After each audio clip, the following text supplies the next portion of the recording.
good place to be in. I do believe that's the bank's philosophy too. I think everybody genuinely believes we can be on the table. And therefore, there's a lot of effort, there's restlessness, there's an ambition to do good stuff. And so if there's one thing we've accomplished over the years as a bank, I would like to believe it's about a genuine belief that a bunch of ordinary people can come together and do good stuff. And I think that's happening. Well, that does deserve a big round of applause. And yes, I do believe that magic happens when there is alignment of vision and alignment of execution as well. But, you know, let's talk about the next 4 years, because the aspiration for you has always been to try and double the bank in 4 years. And do you believe you're on course to being able to achieve that? It's 4 or more plus in that zone. See, if you grow 18% a year, then you will naturally, double anything in 4 years' time, right? So that is very possible. Yeah, there are near-term headwinds. If the economy and the deposit challenges prevail, you may slightly dial down to 16 and then you'll catch up. But I think 4.5 years, doubling the bank is very possible, as we have. I mean, I mentioned the numbers to you just now. We have, I think, a CAGR of 15% over a 14-year period. There are only 2 other banks that have done that over this extended period of time. And I think our platform is, in a good space right now. Ability to grow is a 16, 18, 20, depending on the environment. I do believe it's possible, yes. Not just the federal story, but the Indian banking story in general. I'm going to pick up something that you said. We've gone through a phase of recovery, revival, and now you believe that for the bank, it's a phase of thrival. What does thrival classify? How would you broaden that, color that out for us? What does thrival mean for federal as well as for the Indian banking sector? See, I think the word thrival is a play on the thrive and revival thing. But I do believe if a system which is growing well, somebody has to outpace and score extra share. It's not just one thing you do better. The whole platform and the performance level across the spectrum has to be many notches above. Right? And if federal, I do believe it's our time, can make sure that we don't, the drumbeat continues and we just don't miss a step, then the thrival theme is possible. And I think if a system is growing at 14, 15, many of our senior colleagues just spoke, over the next 4-5 years, they visualize a 15% growth. And if we are growing 18, 20, we are truly thriving. There are a few fundamental things I do believe all of us have to recalibrate. This fixation about margin. No, I'll tell you, if you have the time, I will. Yes, of course we do. Please do. See, I think when the measure of margin was okay in another era, I think what everybody should recalibrate is not about margin, it's incremental interest income growth or growth. Ultimately, an institution has delivered profitability, right? High quality, credible profitability. So if the margins, very often the analyst community, this margin is lower than somebody else, but please correlate it with credit costs. Please correlate it with other surround numbers you make. And then look at the returns an organization is providing. You will find that the outcomes are a lot more sustainable. I keep obsessing about Rahul Dravid, right? And I think banking has to be like that. It has to be boring, consistent, predictable, real, all the time. The drumbeat cannot go away. And in that context, this fixation about one parameter because it served another era is probably flawed. So what serves this era? If you believe that margin served a previous era, what will serve this era as a metric? 3 things in my view. One is genuine, true improvement in productivity across the spectrum, because there's a huge amount of, and it'll perforce be required because banks don't have the luxury of space in margin. So one is efficiency has to go up materially. Second is this lip service to my credit is better than somebody else. It has to show in credit numbers. Right? If credit quality is genuinely better, if credit costs are 20, 30 basis points versus 60, 80, 90 basis points, your story changes. And the third is if 1 and 2 works, efficiency and credit costs work, you will ensure the profitability is in place. So I do think the narrative will change from pure margin fixation to growth in income, and most importantly, your credit costs are at least in the sub 30, 40 basis points if you are truly a well-run credit franchise. We are at 27.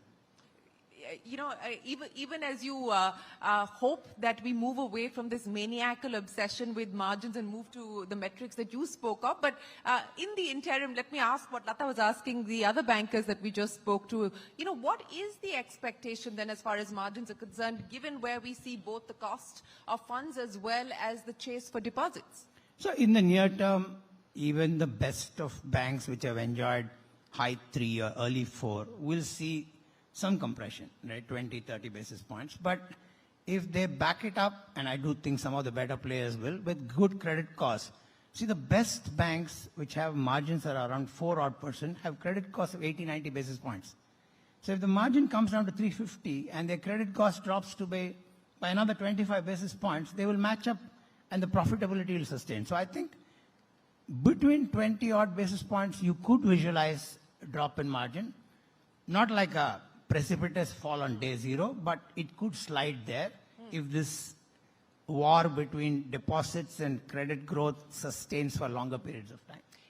Since we're talking about the future of banking and transformation, I remember that one of the first tasks that you undertook when you took over 14 years ago was to go in for an aggressive bank branch expansion. What was it, 600 branches that you opened? But then you decided to change course and you believe that it is bank light but distribution heavy. As we look at this new era of banking, what will the model be? What should the model be? What would be appropriate? We slightly flipped that right. We had BLDH, branch light, distribution heavy. We made it light branch, heavy distribution. As in, the branch becomes much smaller, but put more people who cover the catchment. So distribution, so if you had 100 branches, like many of them said, you may not do it as 2,000-3,000 square feet. It'll probably be 500-600 square feet, which just has a vault and a couple of people. But they have more people housed there to cover the local catchment. So I think my view is LBDH, light branch, heavy distribution, versus BLDH, branch light, heavy distribution heavy. It's shifting to light branch, heavy distribution. So in terms of disruptions, to ensure that you remain at the table and don't become the menu, what should everybody in this room be mindful of? What are you most worried about? What keeps you up at night? Perhaps not for too long anymore, but I have a problem. For the next 15 days, what's going to keep you up at night? No, I'm an insomniac, so I don't sleep much. But I'll tell you, allow me the luxury of showing off a little. I don't know how many of you were at the GFF yesterday. We introduced, and I do think it's truly world standard, you don't need a device to do your banking any longer. You walk in, show your face, pay and go. Right? We launched Smile Pay yesterday.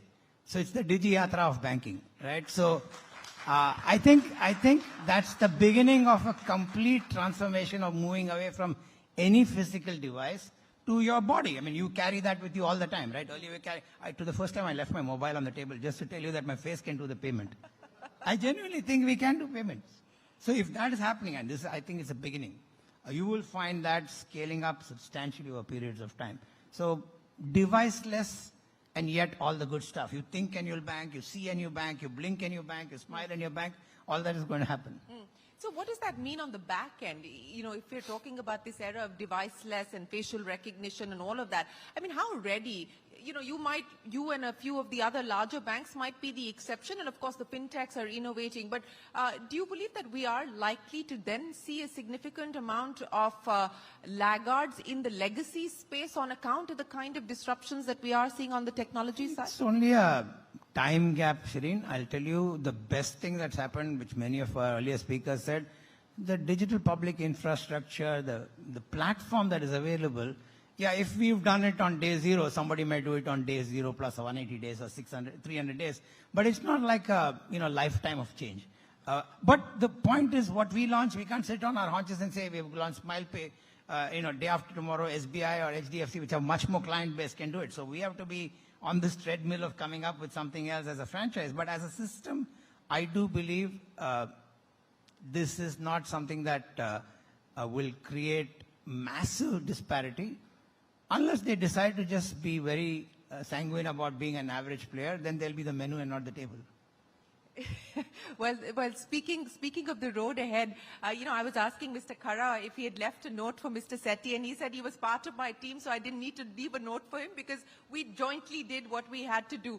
That's not the case as far as Federal Bank is concerned. Mr. Manian has probably got the note from Mr. Vaswani or Mr. Kotak, and now he's going to have to get the note from you. So what is the note to Mr. Manian going to say? I'm preparing a huge docket for him. We start the handover next Monday. We have a good 3-4 weeks to transition out. But he's a seasoned banker, right? I'm sure he knows it all. But I do believe connecting into our system and keep the drumbeat going and rising the tempo, he will. But I think we have a good team which will, we've had a team that's been with me for the last 7 years, the same set of senior guys. And so I think he can tap into them and build a franchise. I've told him repeatedly, listen, I don't have much of a savings. If you doubt the share price double, I'll be happier. So I'm sure he will. Please support him. It's in your interest as well. But, I want to end by asking you for leadership lessons and what have been your life hacks that you've used successfully to get to where you have. In terms of the things that have been important to you, the red lines that you've drawn, the non-negotiables, what would you leave us with? See, I have this bad habit of quoting many things, but since you asked me, I'll just give you 2-3 things. First is, I think I always tell myself and the team is, do whatever you can tell your mom and whatever you can tell your niece, nephew, uncle, aunt, and not be shy of. So the first is ability to, will it pass the mom test? Can you tell them mom test? I think that's genuinely an important thing in banking, particularly with a lot of youngsters coming in. So one is this. Second is just stay the course because you have no choice. Play along. Third is take your passion, make it happen. These are my 3 personal mantras, and anybody cares to listen, I keep preaching. Particularly all our younger employees, I harass them with this. But I do think in today's world, these things have greater relevance because the temptation to fraud is increasing massively. So I always tell them, do whatever you can tell your mom and not feel shy of. Well, the mom test is going to be the crucial one that you leave us with. But, again, since we're talking about the new era of banking, and you spoke about how you believe in playing the Rahul Dravid innings, and that's what it has been like for you over the last 14 years. But do you believe in the new era, in a world where we are seeing technology change so much? There's AI, there's fintech, and there's plenty more that we perhaps don't even know of yet, that there's a need for a Kohli-Dravid innings, a merger of the two? Yes, but those of you who don't know, I'm an obsessive cricket follower. Dravid has the best T20 run rate, even faster than many others. Second fastest 50 in T20 is Dravid. So you know how Dravid can play in and out depending on the environment. So choose to be a Dravid, play the game right. Keep playing the game right. Mr. Srinivasan, many, many thanks for joining us here. It's been an absolute pleasure. Appreciate your time. One final question. What next, by the way? I'll tell you when I know. Hey, some hint. Well, any thoughts? Nobody wants me, Shereen. I'm like, Buddha, ho gaya. No, not at all, sir. Not at all. Age is just a number. We wish you the very best of luck. Thank you very, very much. Ladies and gentlemen, a big round of applause for Shyam Srinivasan. Thank you, Shereen and Mr. Srinivasan, for such an enlightening chat. Shereen, I would request you to kindly present Mr. Srinivasan a token of appreciation from CNBC-TV18. Ladies and gentlemen, once again, a huge round of applause for Mr. Srinivasan for his outstanding contribution to the banking sector.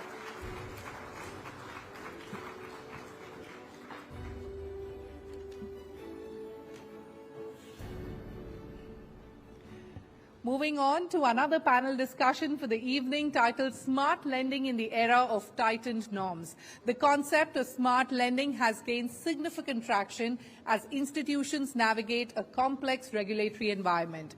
The era of tightened norms present both challenges and opportunities, pushing financial entities to innovate and adapt their strategies to maintain resilience and growth.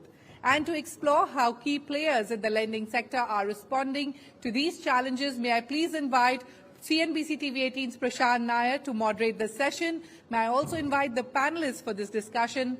First up is Rahul Rebello, Managing Director and CEO, Mahindra Finance. Vyas Chakravarti, Managing Director and CEO, Shriram Finance. Jairam Sridharan, Managing Director, Piramal Capital.